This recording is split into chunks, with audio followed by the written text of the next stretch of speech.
Greetings everyone, this is Madhog the Master speaking, along with always lovable and a bit corny Davarak Varon. Greetings! You're so corny. I'm tasting your corniness. It's really corny. Because you're like corn. Get it? Because it's corny. Anyway, so tonight we're doing something we did only one other time, which is a totally blind reading. And as you remember, the last time we did a completely blind read, we read yet another story by our currently our favorite author, Orse Boys, you know, the guy who wrote Biblical Monsters and Scrap Paper and Pinkamena and the very, very underrated Wildfire, which we both thought it was actually great. Yes, to say that it shares a lot of similarities with a song by Sonic article, Wildfire, which we played during that thing. It was a freaky coincidence, to say the least. So, tonight we're reading yet another one-shot from this author, which is titled The Savage Way. And by looking at the summary here, it sounds pretty promising. And by the way, folks, the picture next to the summary is a lovely coastal sea with sun shining and everything. Sunshine, lollipop, and da da da da da da, and all that. Okay. Now that I've finished doing the dumb thing that needs to be done by contractual obligations, Devar, would you please read the summary? A disaster at sea strands Caramel on an island with one other survivor, a human immigrant. They agree. Oh boy. They agree to work together, but Caramel's new friend may not be as benevolent as he seems. Of course you couldn't do one simple sentence without misspelling a word. I always struggle with that word, benevolent. Benevolent. I cannot say it properly. I once knew a girl named Benevolent. She was as pretty as the sunshine smile. Benevolent. Okay, so this is interesting. The last time we had humans interacting with magical ponies in a story from this author, things didn't end up well for, anyone involved, really. So this will be interesting. Let's start reading this and see what happens, because I have no idea. I haven't read it before. Sure you did it. No, I seriously haven't. Oh, okay, I thought this was like a trap. No, I seriously haven't. I don't know what to expect from this, but I sure hope it's going to be memorable. Oh, don't we all? Shall I start narration as always? This author has a lot to live up to, so to speak. So yes, please start off as always. Caramel's strength had nearly run out when he had unexpectedly felt a forehoof touch solid rock. Responding as much from survival instinct as from his remaining shreds of consciousness, he grabbed for the stone, while giving one last kick to the water. At the water? Yeah, at the water. Sorry. A particularly large wave struck him. How dare you? How dare you wet me? Take this, and that, and this again. That'll teach you. A particularly large wave struck him from behind, and he felt himself lifted forward and brought down chin first onto bedrock. This is probably the best Rocky film ever. Onto bedrock, eh? Well, Flintstone's joke. And Rocky Balboa jokes aside. The sea drew back, leaving his body clear for a moment, before another wave rushed up over him, threatening to draw him back into the brine. He choked and sputtered.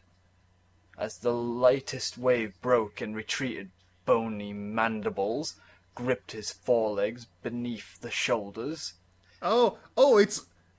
it's a small enemy crab attack. and dragged him up the shore in fits and starts. Fits and starts? I've never heard that term. He felt a little pain as his belly scraped against the stone. Exhaustion and cold had numbed most of his body. At last, when the foaming sea could no longer reach his rear hooves, the grip released. Man, you guys are heavier than you look. The words shouted over the storm's roar were equus. Equus?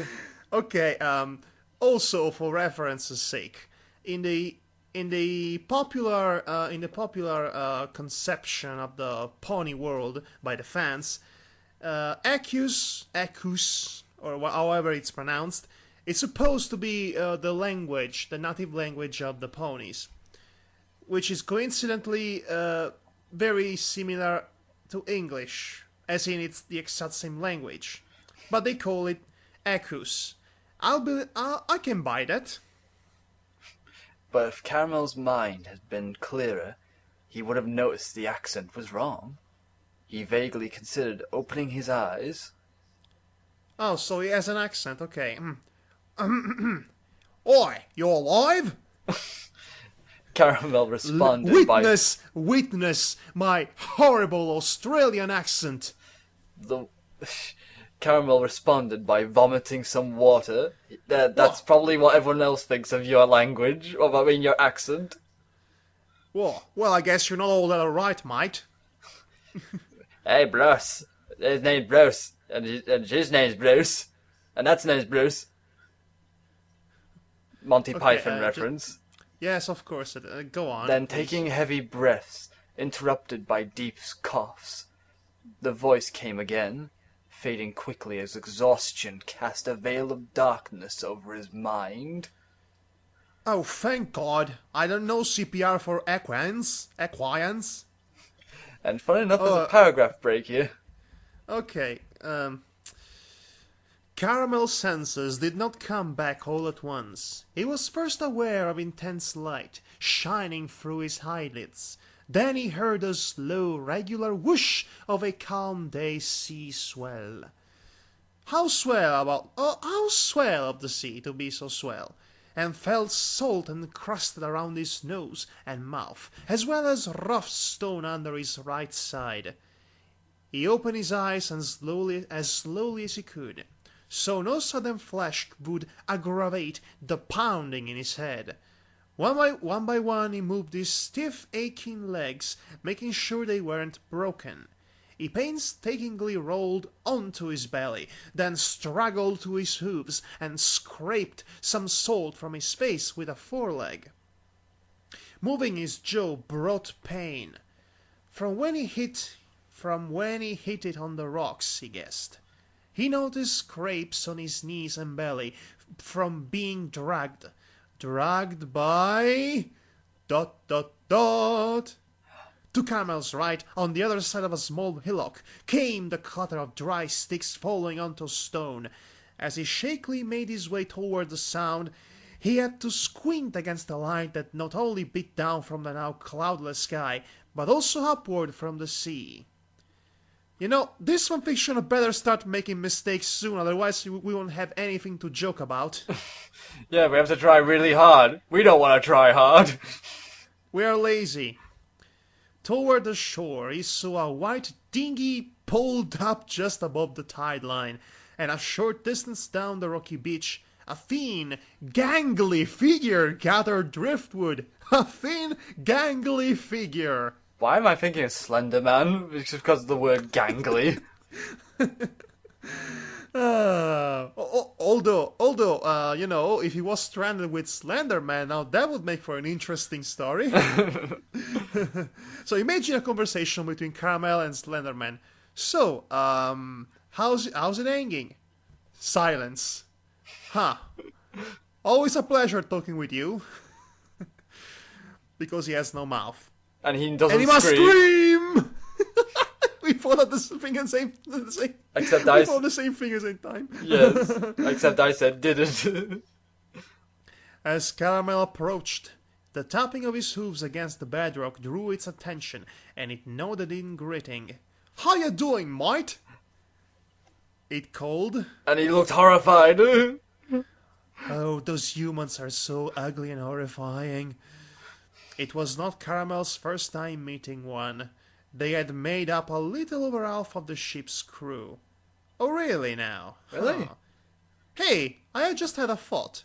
Yeah. What if the humans were slaves that had been taken from their homeland and dragged to Equestria to be slaves to the ponies?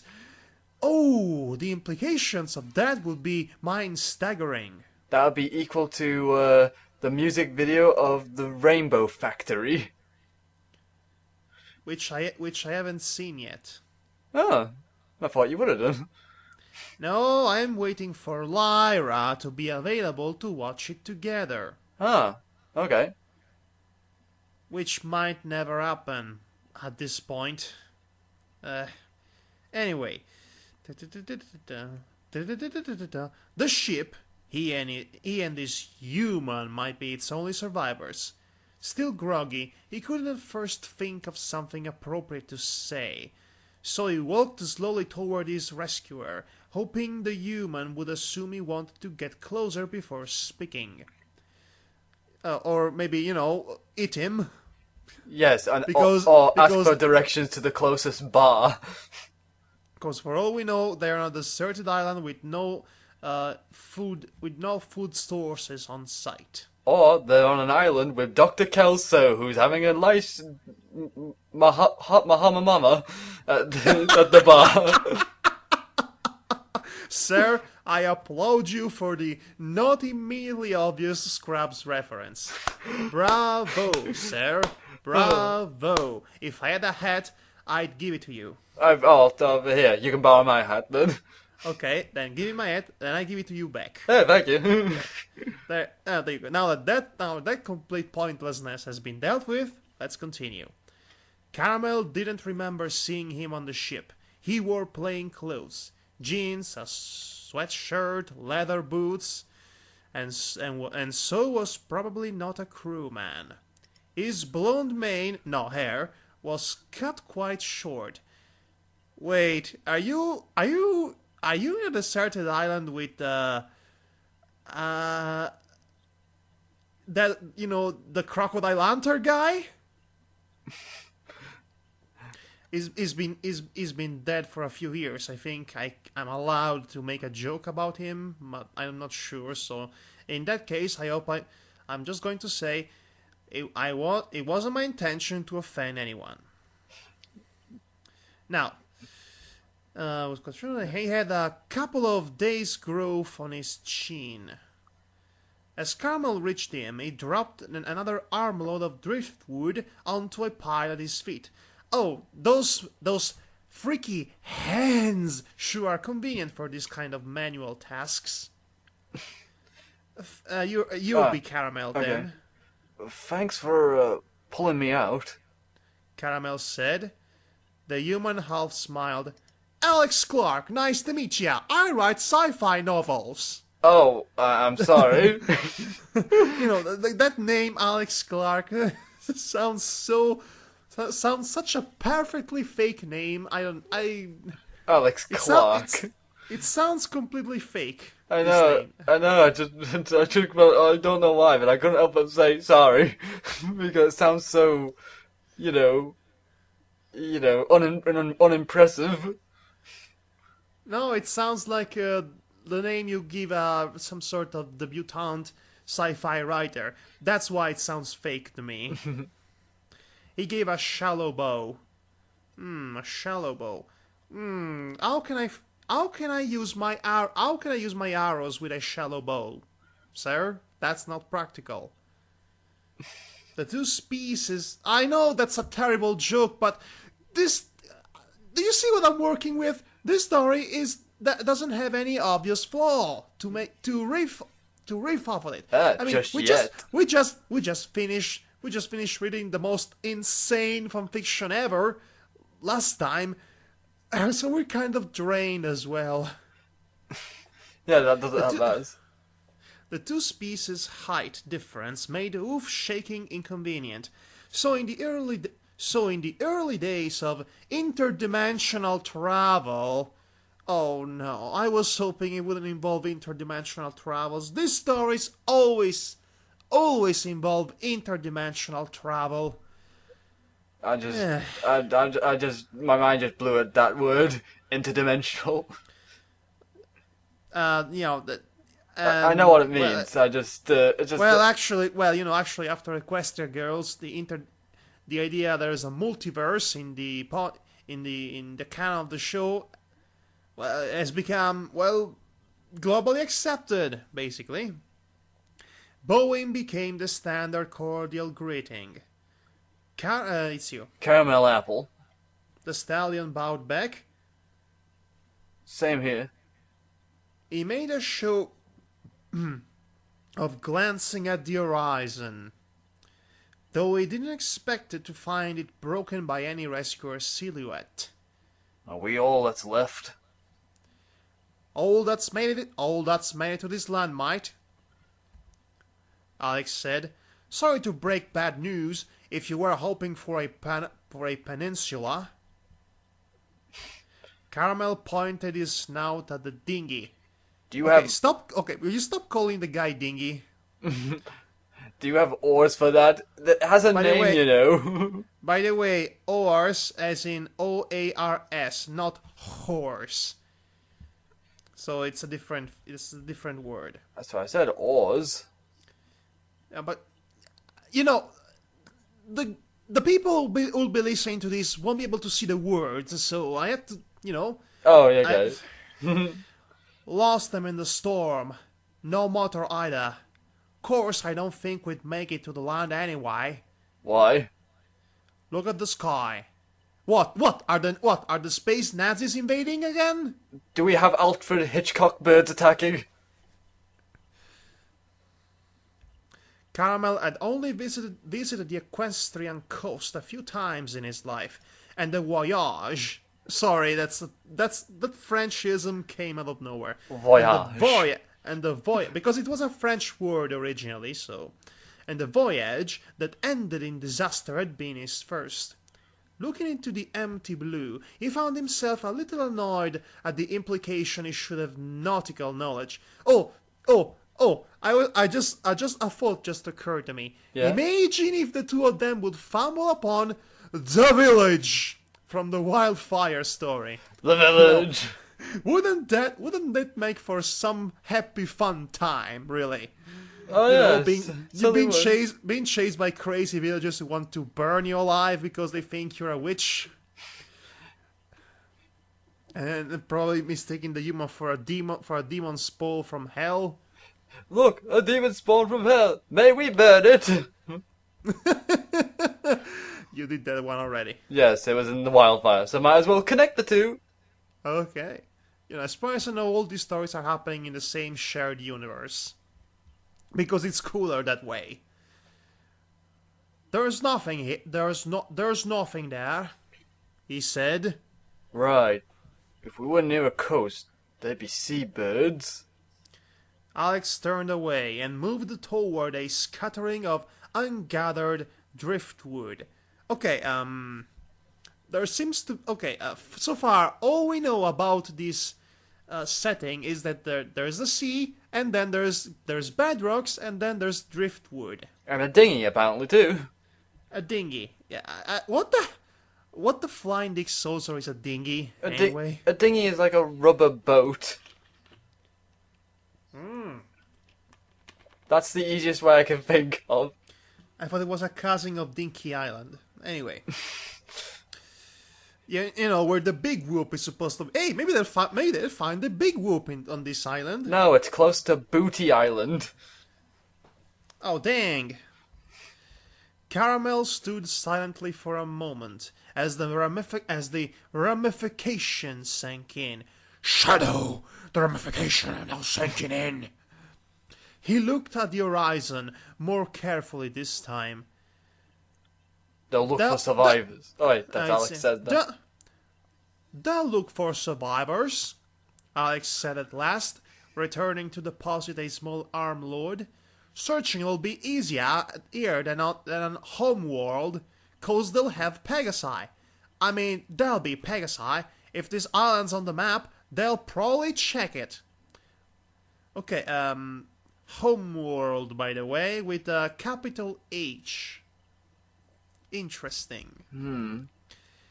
He did not emphasize the if, but it stuck out in Caramel's mind. I wonder how long that will take. Caramel thought out loud.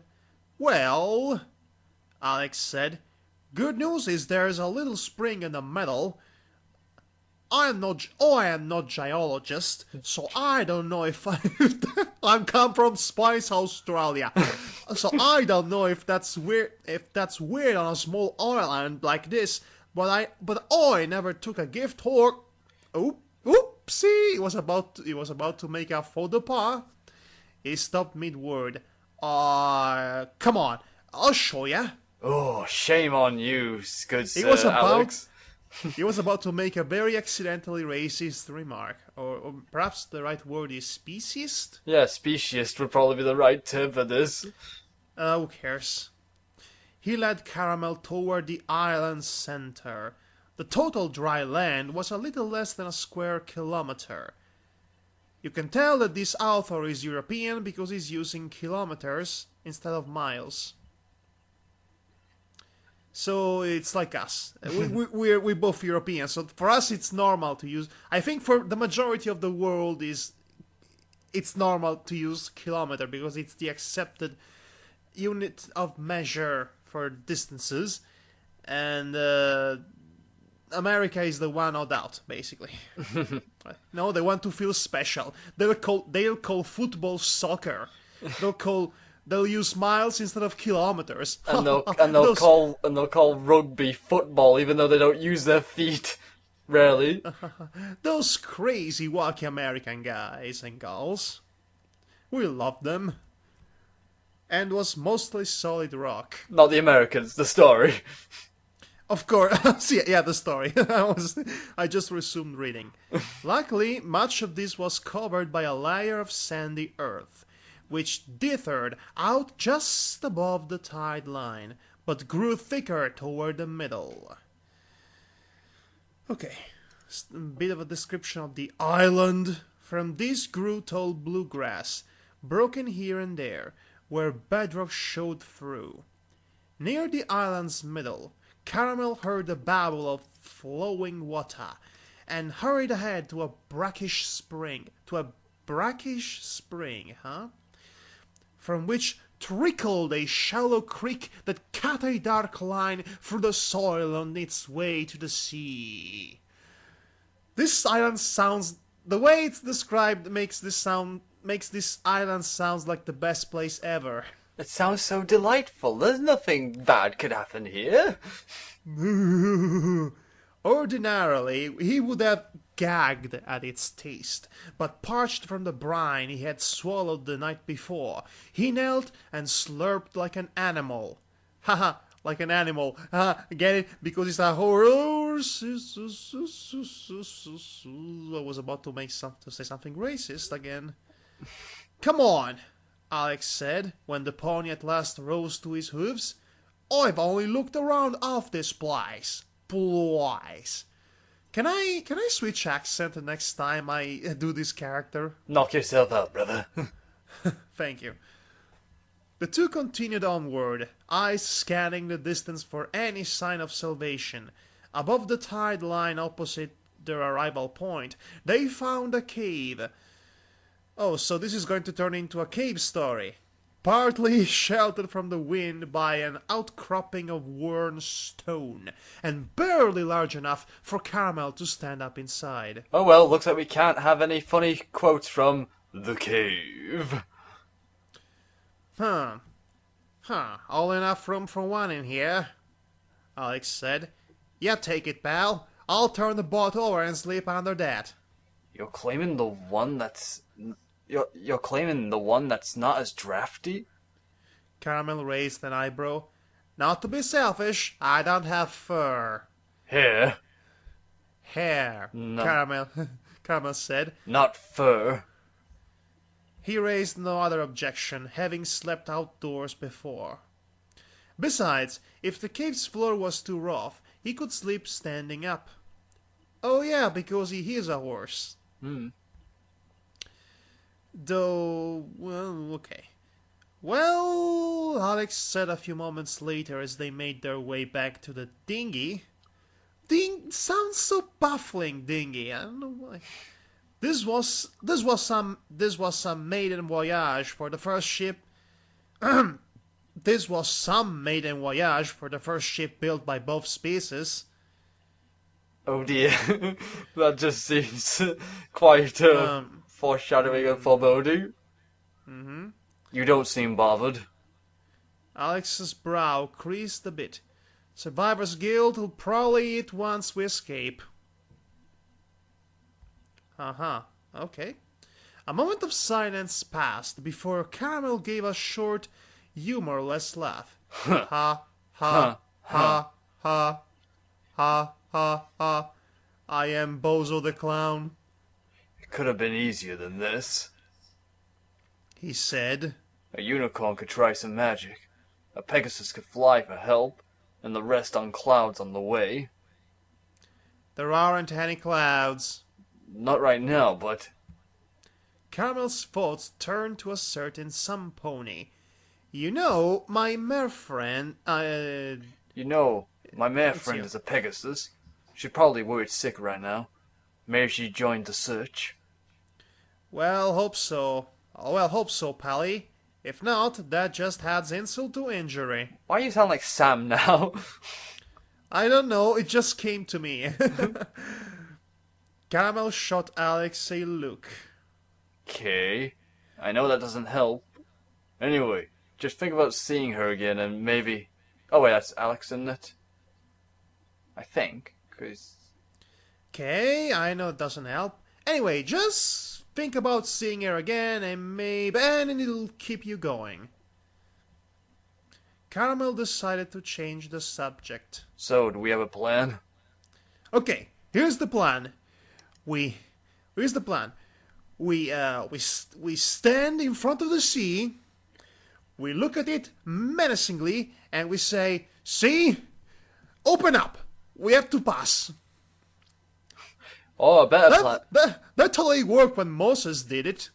Oh no, I got a better plan. The better plan would be, we stand in front of the sea and we wait for the waves to take us back home. Mine is faster. Before answering, Alex took a long breath through his nose and looked up, as if the sky might yield ideas. "Hey guys, I'm the sky. I have an idea. Why don't you stand right here and look directly at the sun for more than 10 seconds? See what happens." The sky is a dick. I don't know if it's just me, but I think that sky has a great plan. It has a knife in the clouds, and there's other things I can't quite make out. Whatever. They'll search during the day. We better crash soon as it's dark, so we're up looking for them too. First thing in the morning, we'll take off the island each, set off a signal if we see anything. Oh, I see it out. Okay, every time two people stranded an island, they say, "Hey, I take this side of the island, you take the other side of the island, and everything that's on this side it's mine, and everything in your side it's yours, and I'm going to trace this line on the sand, and don't you dare cross it, pal." That just totally reminds me of Gilligan's Island, when everyone decided to have their own share of the island and just tell everyone not to trespass into their areas. Or you know every cartoon scenario ever. You were collecting wood for a fire, right? Not for signaling, for cooking, and in case a cold front comes. Alex brightened slightly. For signaling, we got flares, a few kinds. There's a locker in the boat, had a waterproof lighter on a knife, too. No food, though. Well, at least there's still... Caramel was about to point out the grass when he realized the problem. Oh. Yeah.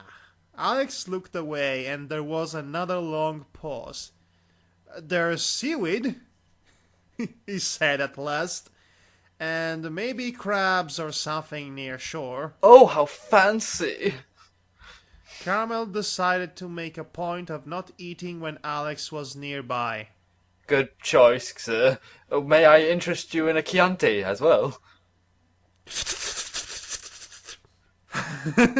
I made the most obvious joke, but it was the first thing that popped into my mind. Okay,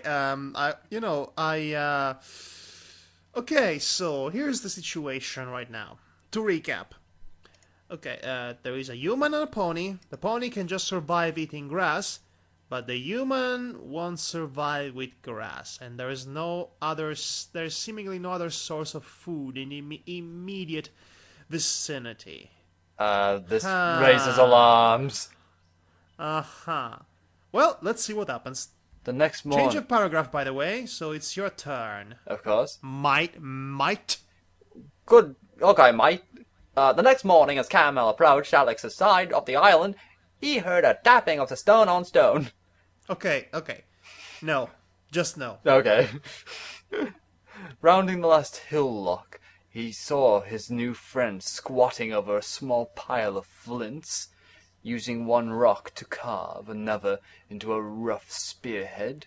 It's begun. He's already carving weapons. Beside him lay a completed spear, the head wedged into a crevice in one end of a short, knobby pole, and fastened with thin cloth strips. Morning, Mel. Alex said. What's up, bro? Mel, short for Caramel, of course, but also a human name. In both cultures, giving someone a nickname was often a friendly gesture.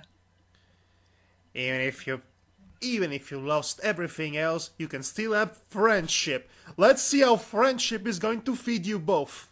Caramel mused. I just thought I should see how you were doing. Fine. Alex said, though the dark semicircle under his eyes said otherwise. Still no birds, though. Eye twitching. He bit his lower lip, as if wondering how it would taste. Right now, I could eat a seagull egg roll, or a pony. So how was your day? Caramel realized Alex had eaten nothing the previous day, and probably not much the day before. Alex paused his carving and held up the nearly completed tool. Thought I'd try fishing. Fishing for pony? What? Insert dramatic cue here and scene. Why the extra spear? In case one breaks, like if I hit the rocks, or it could break upon hitting the bones of the pony, which I'm going to insert the spear into, and is the foreshadowing getting off hand here? Yes, I think we are hammering this foreshadowing into everyone that... By the way, again, let me remind you, we have not read this fanfic. We're just imagining this would be the possible outcome. But then again, we learn from this author that things aren't always as they will seem to be. Yeah. Okay, where was we? Alex knocked one last chip off the new tool, ran his finger along its edge, and began working it into a split in the end of a second shaft. Lucky there's flint here. There is so plenty of, contendent objects to cut the flesh. You seem to know a lot about survival. Well, where I grew up, most people knew this stuff. Oh, he is from Australia. I think I actually kind of dropped the Australian accent. I know, but I'm just saying that this Australian accent makes sense now. Yeah. No, he's from Spice, Australia. Alex noticed Caramel's quizzical expression. I had an interesting childhood. Yes, my father usually used to take me to hunt down bears with my bare hands. Haha, get it? Bare hands? I was gonna say, my mother and father always left me on a deserted island. Maybe that he received the same training as the Eldrick brothers did. Oh, yeah. Yeah, very clever. Well... I'm so clever. Well, Caramel said, turning away.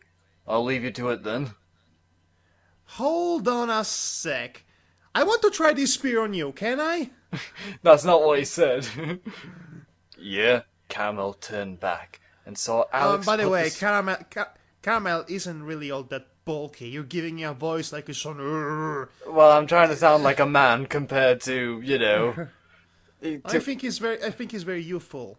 Yeah, I mean, by the looks of him. All right, I'll try not to sound so, you know, deep then. Alex put the spear down and steepled his fingers. Steeple his fingers? He wondered what the gesture meant and hoped it wasn't too important. What does steepling fingers look like? I don't know. This is the first time I've heard this one. I can only guess it's like, never mind. Davar? Yeah? Google search? I don't think Google will answer this one. Nonsense. Google knows everything.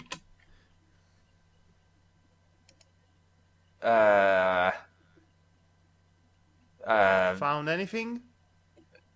I found pictures involving people putting their fingers against their fingers against each other.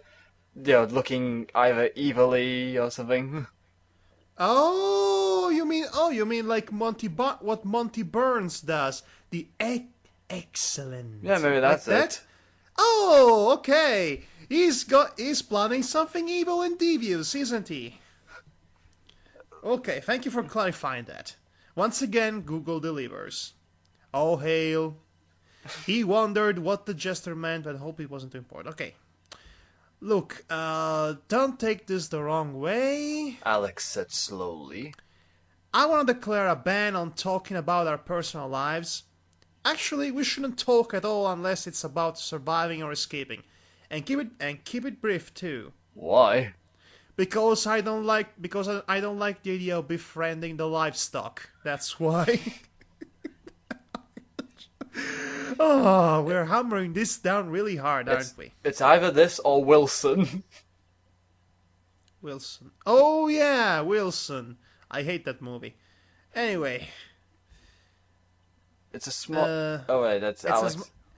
It's a small island. We gotta share it for a while, maybe. We got to know each other too much. We might find out we don't like the company. Okay, I guess. Okay, so maybe this guy I've seen... I think this guy has actually seen many films of people getting stranded on islands, and in preparation of that awful eventuality, he decides, hey, you know what? I think antisocial sociopaths were right all along. Well, either that or he's a fan of Lord of the Flies. So let's see what that goes. Also, it's your line next. Good.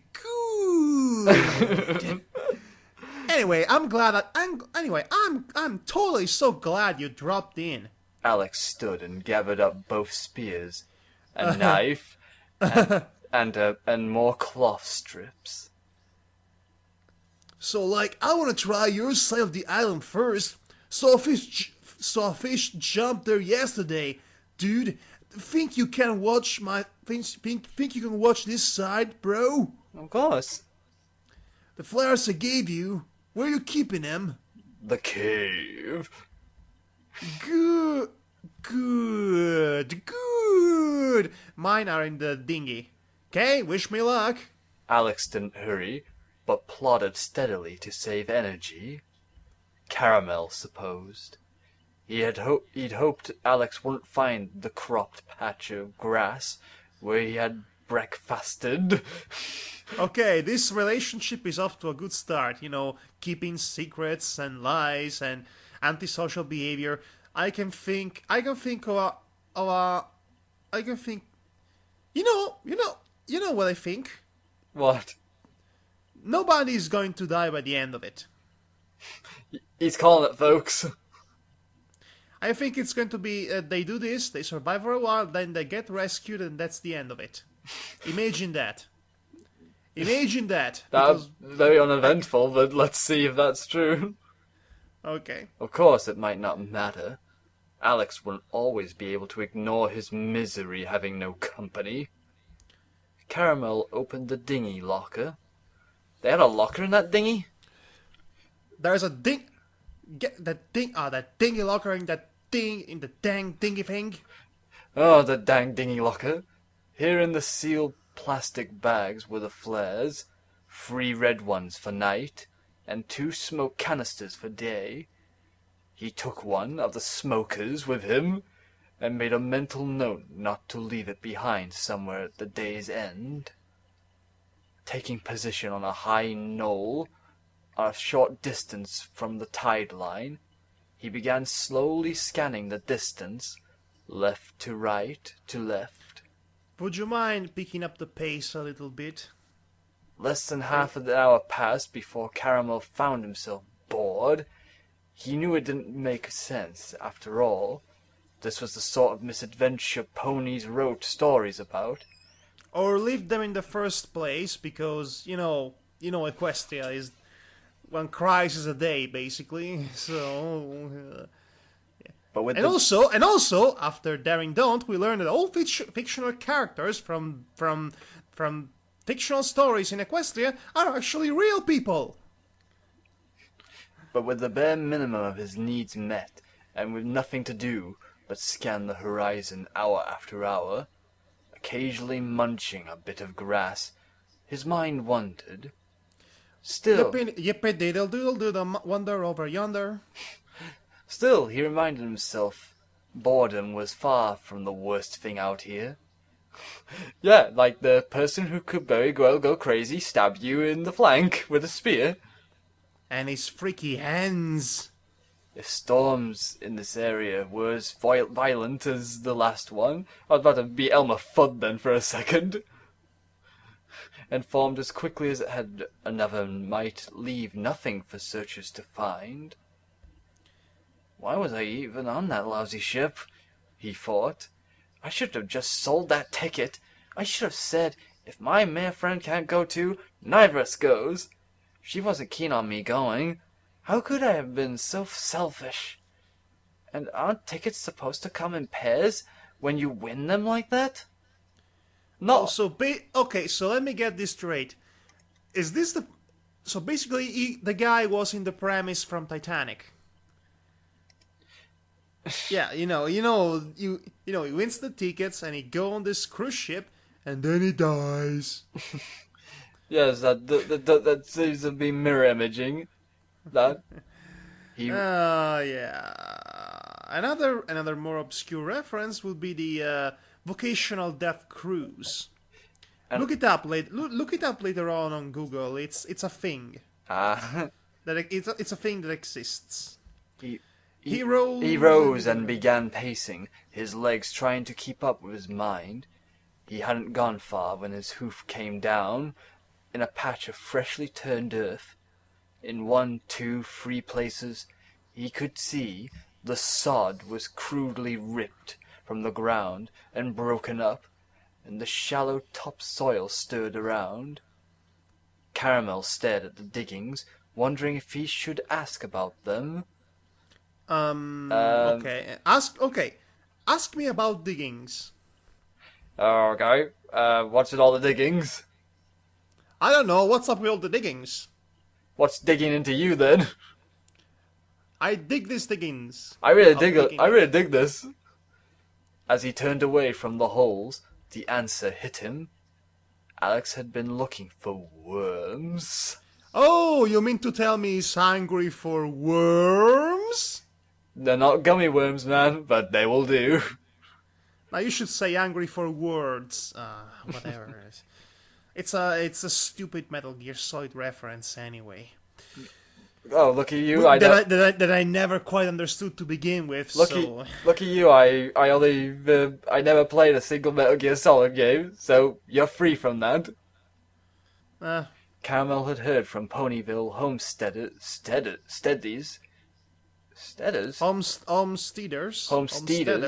What? Okay. What the toast is a homesteaders or steeders or what? I have no idea, but carry on. I'm gonna take this as face value. That's what it is. Or you could Google it. God damn it! Stop bringing Google into this. If we count on Google for everything, Google will have us over a barrel.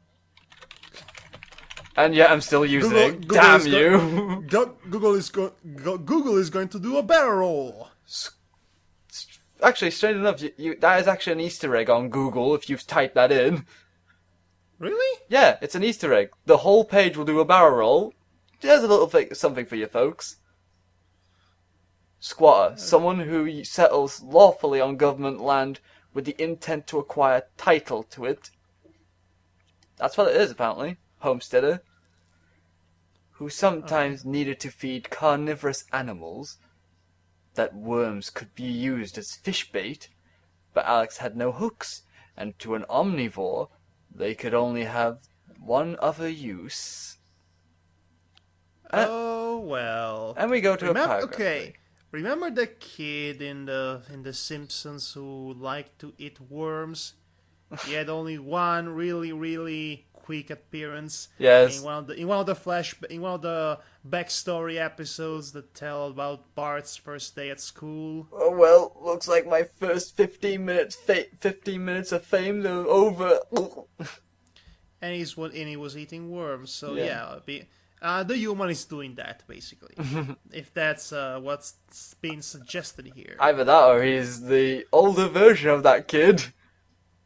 Maybe he's the same kid. Maybe that's why his childhood was so difficult. He was eating worms all the time. We just solved the mystery. Not really, but whatever.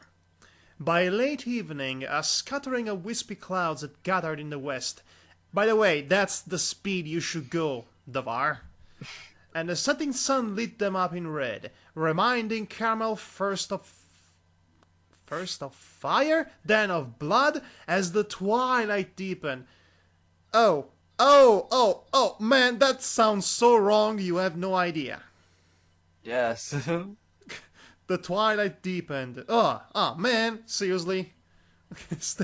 Standing comfortably on a stone mound, he gazed upon the heavenly display, almost forgetting his predicament.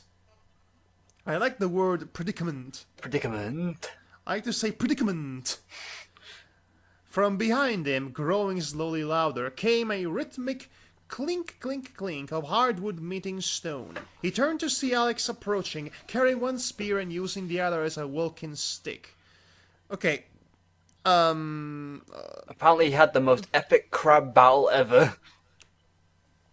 Okay, so Alex half-heartedly tossed his spears to one side. Caramel noticed one was missing its head, and Alf collapsed on the ground. Fishing Zard! Okay, so let me get this straight. Did he actually, put the worms on the tip of the spear and then try to fish like that? That would be Because that would be the dumbest thing ever. Yeah, especially for a guy who knows a bit about survival. Caramel tried to think of some consoling words. It's the water, Alex continued. It bends the light so the fish isn't where you think it is. Gotta compensate. Still haven't got the hang of it. Oh well, nobody's a born fisherman. Also, good sir, I think you might be making porkies just in order to get out of the embarrassment. What about seaweed?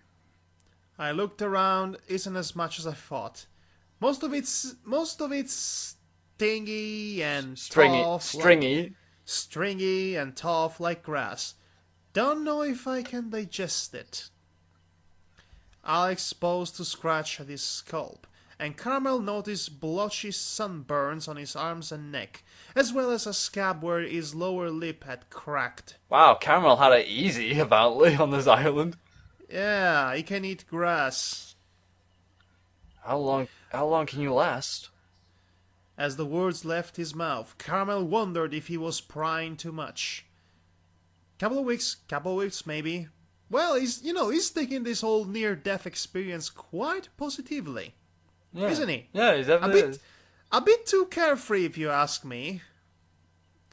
Couple of weeks maybe. Before then, I'll get to where I'm too weak to do much. Alex grimaced in pain. From hunger pangs, Caramel guessed. How long before? I'd known I was gonna get shipwrecked. I'd have looked that up before I left. Though he knew it made no sense, Caramel felt a twinge of guilt at not sharing his friend's weakness. Anyway, I couldn't help but notice you're particularly meaty today. He didn't say that. Say it right.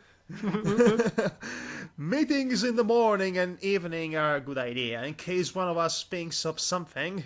By the way, meetings as in, congregation, not meetings as in get meats. Yeah. Totally not meat. Nothing to do with meat. By the way, Juicy, meaty, fat meat. by the way, folks, are we making you hungry yet? Jeez, it's been like, 52 minutes and you haven't eaten yet. I think I should be the one to make the trip. Caramel expected the starving man would want to save as much strength as possible. I appreciate it. Thanks for taking over today. See you tomorrow night? See you tomorrow, right? Well, you and your fat pony flesh.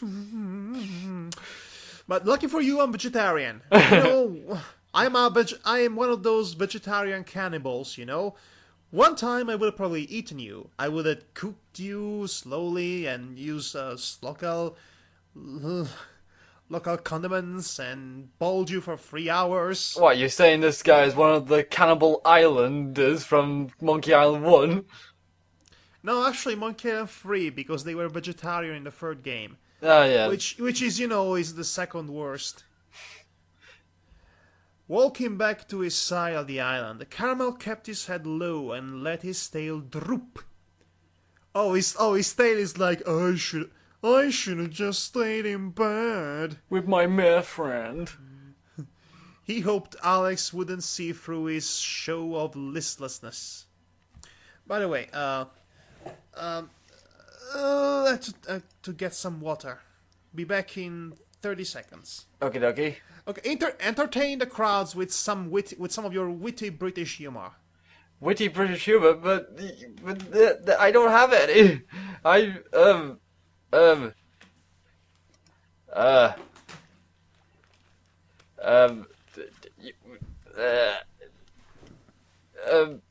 Pancakes and a evil sentient fairy cake called Josh. And I'm back. I would like to apologize for any of the listeners to the probable sea of idiocy that's been spouted from the mouth of my not so esteemed colleague. Anyway, change of paragraph once more. Hey Mel! Alex? How many days has it been? 5.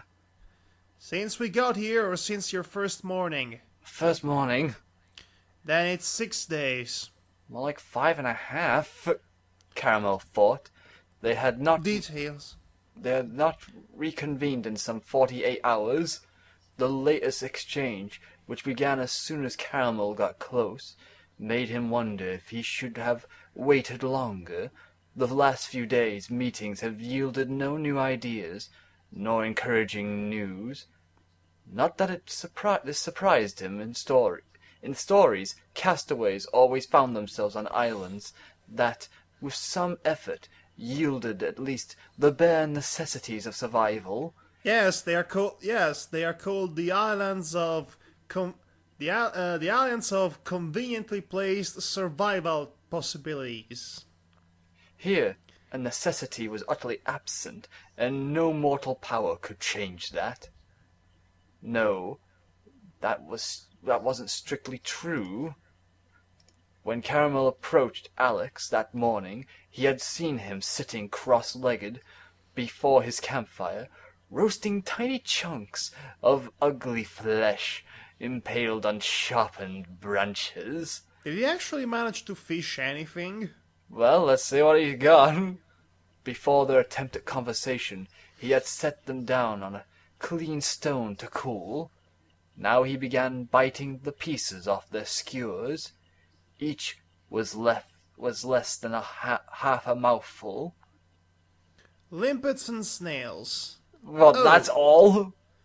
Well, he must be French. Alex Uh-huh. said, noticing Caramel's curious look. And I'm very No. sorry, folks, for Madhog's, constant use of stereotyping humor. Hey, I'm a living stereotype myself, being an Italian being a speaking English Italian. So I'm allowed to use other stereotypes. It's only fair. You have to sound like Mario to sound like a stereotype. Oh, shut up. Not bad. Wanna try one? He barely forced a smile at his own joke. Caramel smiled back with much enthusiasm. His stomach turned a little at the thought of putting an entire animal in his mouth. Averting his eyes, he noticed a dozen or so broken shells piled downwind of Alex's fire pit. There were no fish bones. He wondered whether there were other shells before, which had been thrown away, or... I kinda envy your forelegs. I get dizzy sometimes. I have to lean on this. Alex indicated the spear lying to his right. Well, I guess that's what tools are for, Caramel replied lamely. He knew it wasn't the legs. Alex envied.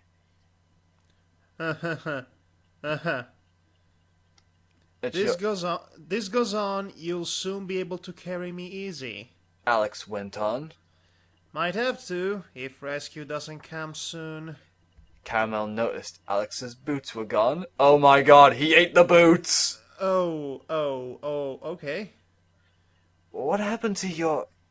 He pointed a hoof at Alex's threadbare socks.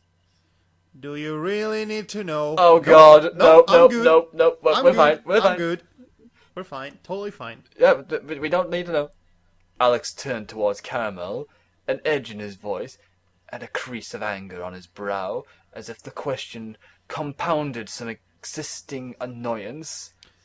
I mean... His manner calmed as quickly as it had flared, and he forced another joyless smile. It's not important.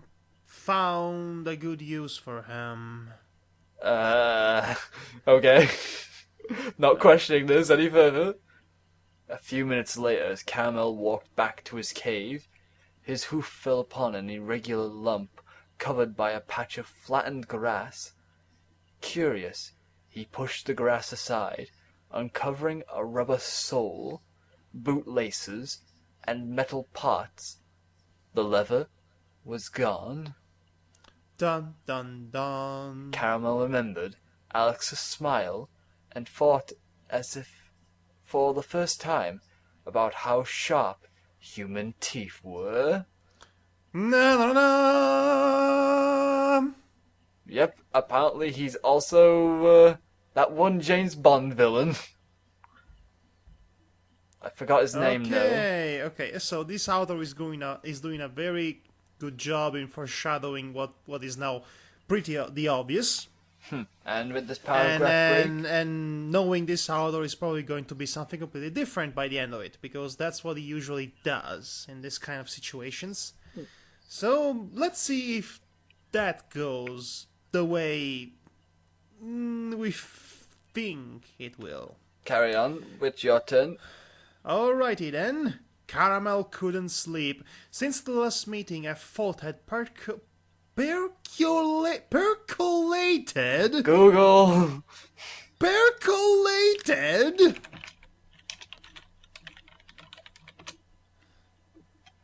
Let's see. It's either filter gradually through a porous surface or substance, or be prepared in a pre-collator. I can say I understand the metaphor, but couldn't you just say a thought that crossed in the back of my mind? No, you had to say percolated and confuse everyone. He wanted to sound smart. Okay, I thought had percolated. This is the if this is the worst we can make a fan of this story. Yeah. Back of his mind. 2 weeks, Alex once said. But sometime before then, he would grow too weak to do much. How long before? A few days?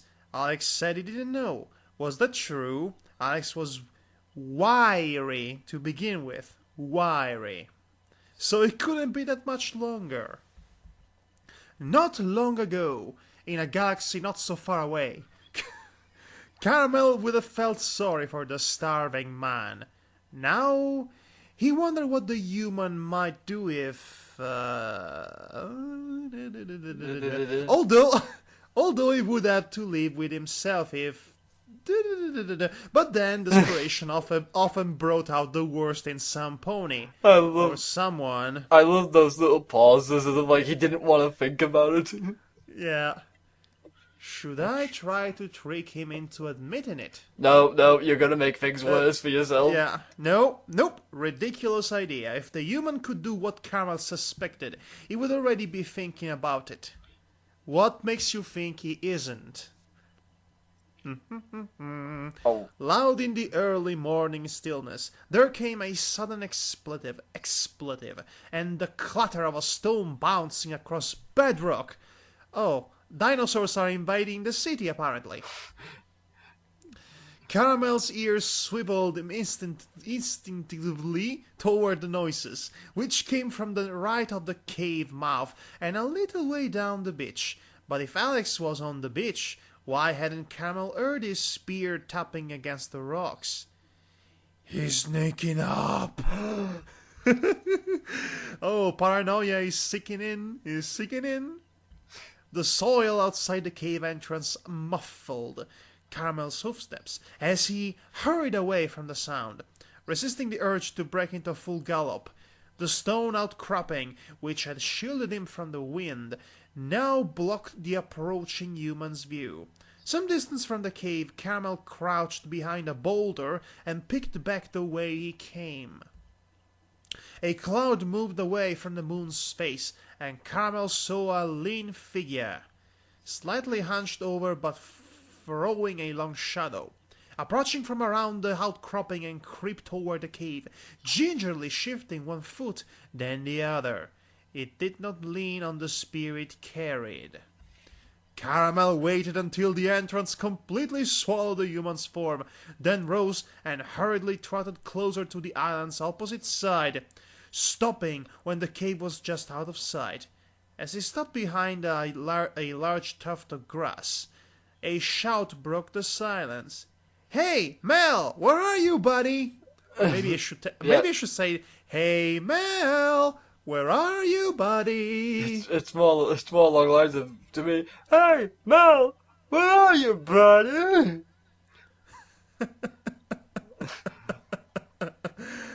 Let's play. Hey, Mel, let's go play football together. We can play that new game you got. Like I fall for that. Come on, Mel, don't be Hey, Mel, how's your sex life?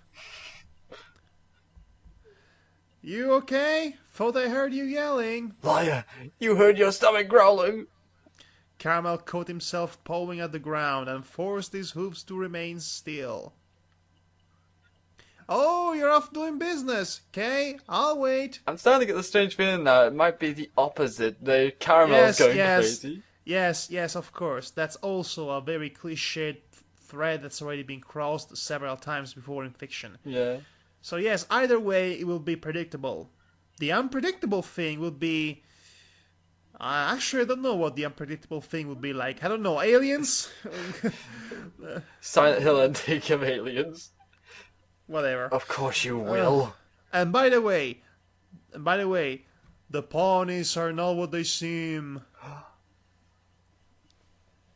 You know, just Twin Peaks thrown out there for laughs. Caramel caught himself pawing at the ground, blah blah blah. I said, of course you will. Caramel considered crouching down for stealth's sake, but if the hunter took him by surprise, he would lose precious seconds rising to his hooves before he could fight or run. The enemy wouldn't wait forever, and Caramel knew he would have to keep ahead, at least for a while. You have to sleep sometime. Even if you find me first, you've been wasting away. You've got reach, but I've got muscle. One good kick, and something will break. Considering the height, the difference in height, I think I'd know what would break easily with a kick. Ahem. Caramel's hooves were louder than human feet. Should he try to trick his hunter like the hunter was trying to trick him? It might work, but Caramel probably wouldn't get close enough to strike first. He knew he couldn't afford to let that spear hit him even once. The infection would fester. You're taking long enough. Hope you didn't trip and knock yourself out. Friendly sounding voice. There was a short abortive chuckle from the cave's direction. Abortive chuckle. Okay. Caramel's jaw clenched. Don't tell me too much about yourself. You said... Oh, wait. Don't tell me too much about yourself, you said. If I had, I would gain more of an identity in your mind. And this wouldn't be so easy. So you've been planning at least since then. When I get you, I'll put rocks in your pockets, and the fish will pick your bones clean. Okay. He considered making a sneak attack right then, but knew the human would be watching for his return. Then, an idea struck him. With no time to lose, he turned and quietly made his way toward the enemy's camp. Halfway there, he stopped at the spring, swiveling his eyes and ears in search of danger before taking a few hurried gulps and moving on. He galloped the rest of the way to the dinghy, threw open the locker, and pulled out the 5 flares within. Between these and those in the cave, Caramel knew he could spare a couple. He looked up and saw there were now less stars out, and a noticeable glow now radiated from the east. Was it too bright for a red flare? Caramel decided to set off a smoker too, just in case. The hunter would investigate, and his guard would be down, or would it when he saw no rescuers around? Caramel would have to move fast. For equine use, modern flare sets included 2 floor... Oh, ew, it's a promotional! For equine use, modern flare sets included 2 floor mounts with clamps to hold flares steady on the ground. Struggling to keep his extremities from shaking from exertion, Caramel first set up a parachute flare, and making sure to keep his head away from its trajectory, Trajectory, potato, pulled at its ripcord. Wasn't ripcord the name of a supervillain? Now that I think about it. I'm trying to think. I don't remember. Maybe? Google it. With a whoosh, the rocket head shot into the air, and a second later, a bright red starburst pierced the dawn sky's cool colors. It began slowly drifting downward, and Caramel thanked Celestia that the parachute had worked. Was he from G.I. Joe, Ripcord? Yes, there was a ripcord in G.I. Joe. Huh. No wonder I didn't realize. Anyway, in the same way, he then deployed a smoker, backing quickly away to keep from inhaling any of the ensuing billow of orange smoke. A few meters along the shore, the sea had carved a crescent-shaped alcove into the rock, barely deep enough for Caramel to lay in wait. If he knelt down and held his head low, he could just keep the top of his mane out of sight. Once he began his charge, the hunter would hear his hoofs on the rocks. He would have to be quick, and rely on his ears to tell him when the hunter was close. He tried to calm his breath, so the noise wouldn't drown out the approaching footsteps. He waited. Minutes passed, or was it seconds?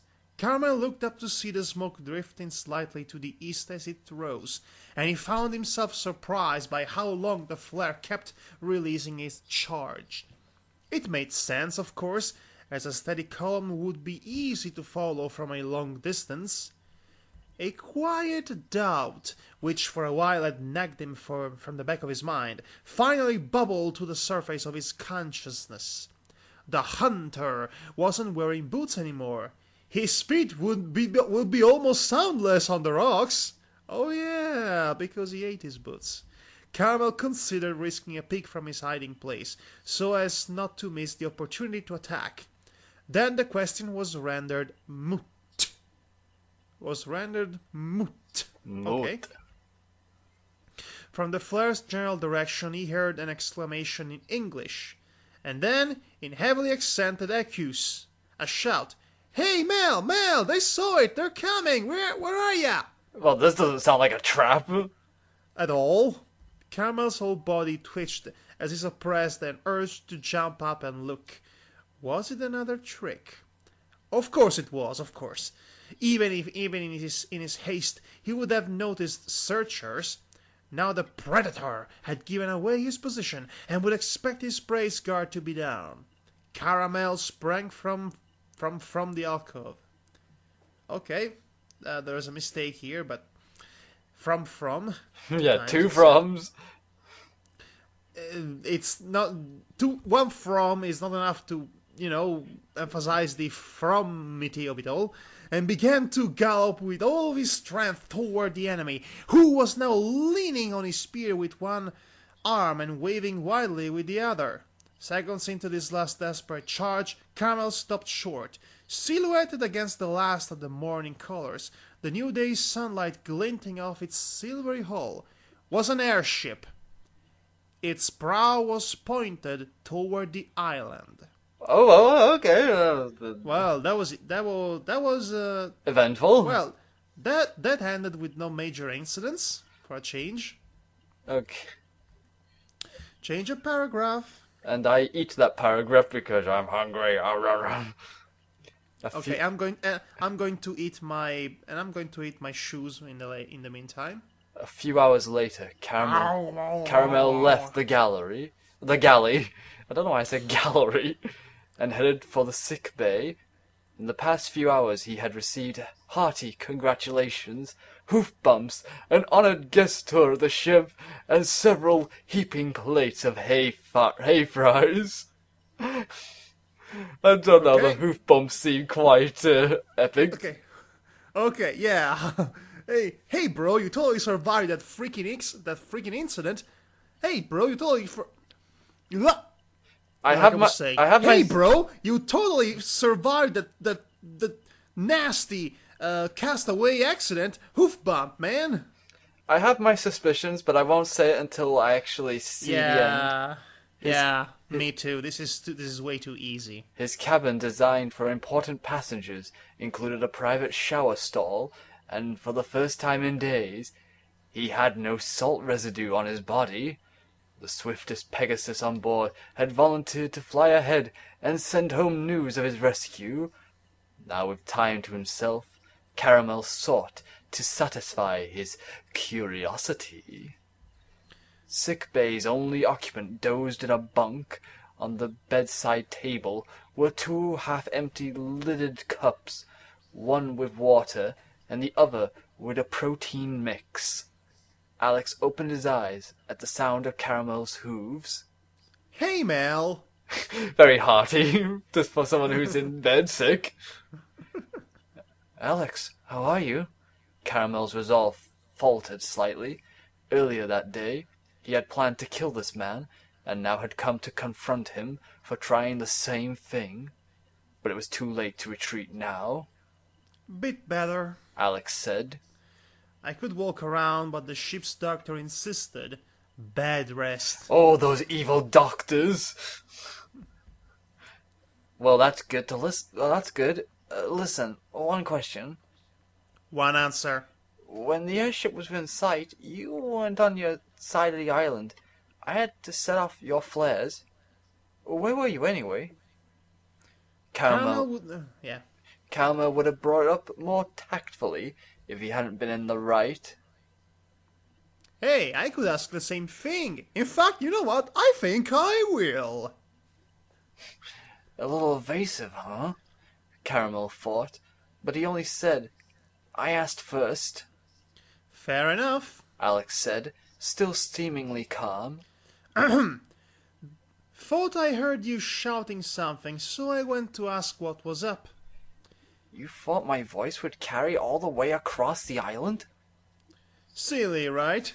Alex shrugged. Yeah, silly. Maybe I dreamed it, but I thought better safe than sorry. Must have just missed you. Guess you went to the old watering hole before I got there. The spring was right between our camps. Caramel stepped forward and leaned a little closer to Alex. I don't know how we missed each other. Went on the beach. Smooth rocks easier on my feet than the pointy ends of that bluegrass. Except when I cut myself on that rock when I was getting close to your cave. Alex indicated the bandaged foot that stuck out from under his bedsheet. You took the long way around when you thought I might be in trouble? Guess I'm not as tough as I thought. Alex made a slightly exaggerated frown. Sorry about that. Why bring the spear? To lean on if I got dizzy again. Duh! I didn't hear you calling at all. Caramel lied. Why didn't you, if you were looking for me? Well, I did when I saw you weren't home. Not before, though. Didn't want to wake you in case you were asleep and everything was fine. Hey, what's with all the questions, buddy? Alex? It was now or never. Caramel leaned forward even farther and glared into the human's eyes. If rescue hadn't come, and you were desperate enough, would you have resorted to... He paused to let Alex's imagination finish the question for him. Alex stared for a second, then chuckled a bit, and finally closed his eyes, leaned back his head, and gave a weakened man's best attempt at a belly laugh. You're a funny guy, Mel, he said, at last. That's the end of it. No, really, that's how the it? fan fiction ends. That's a bit... Disappointing. Yeah, this is for once I've came across a fanfic that, like, had this, straight line throughout the entire thing, if you know what I mean. Mm-hmm. Because I was expecting something unexpected to happen. But and yeah, something unexpected does happen, and that unexpected thing that does happen is actually nothing. Nothing happens at all. In fact, it's okay. There's one thing is playing with expectations. The other thing is providing foreshadowing for something that never even happens. So I'd say this is the first story from this author that I find quite disappointing. yes, overall. the payoff was quite weak. Extremely weak. It was almost inexistent. I mean, there is this ambiguity, this doubt, but at the end of the day, nothing really happens because, well, they are saved before anything could really escalate to something really interesting. I mean, it would have been more predictable outcome, but it would have still been better than nothing. I know, it's like... I have no idea what to add to this, because considering what we came off from with Wildfire and biblical monsters... Wildfire was astounding. That's what it was. Yes, it definitely was, especially with all the foreshadowing and the misdirections. And the fact that there is an actual payoff to that story that's actually quite satisfying for the character to have.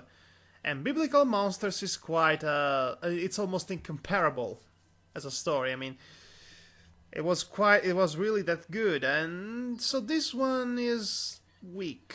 That's what it is. I'm sorry to say. Yeah, sorry, horse voice. And it wasn't even a bad story, because if it was a bad story, at least we could have made fun of it. Instead, there was almost nothing to make fun of because it was well written and solid all around. It just lacks a payoff, so to speak. Yes, which we mentioned before. So I think there's nothing really much to add. So do we have anything that could, redeem the fact we have less payoff in this episode?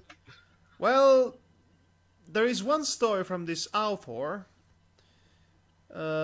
which is titled "The Great Purple Unicorn Troll Ultimate Edition." Oh, okay.